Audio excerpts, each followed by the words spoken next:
ಎಲ್ಲೆಲ್ಲಿ ಅವ್ರ party banner ಬರ್ತದೆ ಅದಕ್ಕೆ ಅವ್ರು ಬಿಟ್ಟಿರ್ತಾರೆ. ಸರ್, ಈಗ ಯುವ ನಿಧಿಗೆ ಇವತ್ತು ಚಾಲನೆ ಕೊಟ್ಟಿದ್ದಾರೆ ಶಿವಮೊಗ್ಗದಲ್ಲಿ. ಇಷ್ಟು ಎಲ್ಲ ಜಾರಿ ಆಗಲ್ರಿ. ಏನು ಒಂದು 100 ಮಂದಿ ಕೊಟ್ಟರೆ ಆಯ್ತು.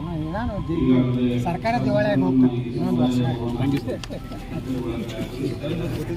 ಇಲ್ಲ ಬಿಜೆಪಿ ಸರ್ಕಾರದ ಅದ್ರ ಬಗ್ಗೆ ದಾಖಲಾತಿ ಅವ್ರಿಗೆ ನಾವು ಹೇಳಿದ್ದೀವಿ. ಬರೀ ಆರೋಪ ಮಾಡಿದ್ರೆ ನಡೆಯಂಗಿಲ್ಲ. ಆರೋಪ ಜೊತೆಗೆ ನಮಗೆ ದಾಖಲಾತಿ ಜವಾಬ್ದಾರಿ ಸಚಿವರು ಅಲ್ಲಿ ಇವರು HK ಪಾಟೀಲ್ರು, ರಾಮಲಿಂಗಾರೆಡ್ಡಿ ಅವರು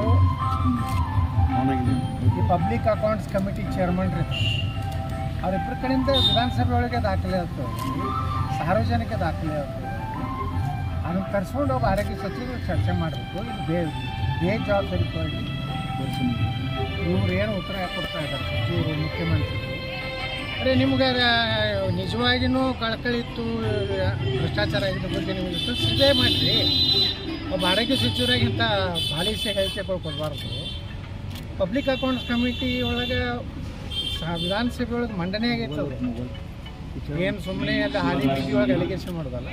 ಅದನ್ನು ದಾಖಲಾತಿಗಳು ನಾ ಕೊಡೋ ಅವಶ್ಯಕತೆ ಇಲ್ಲ.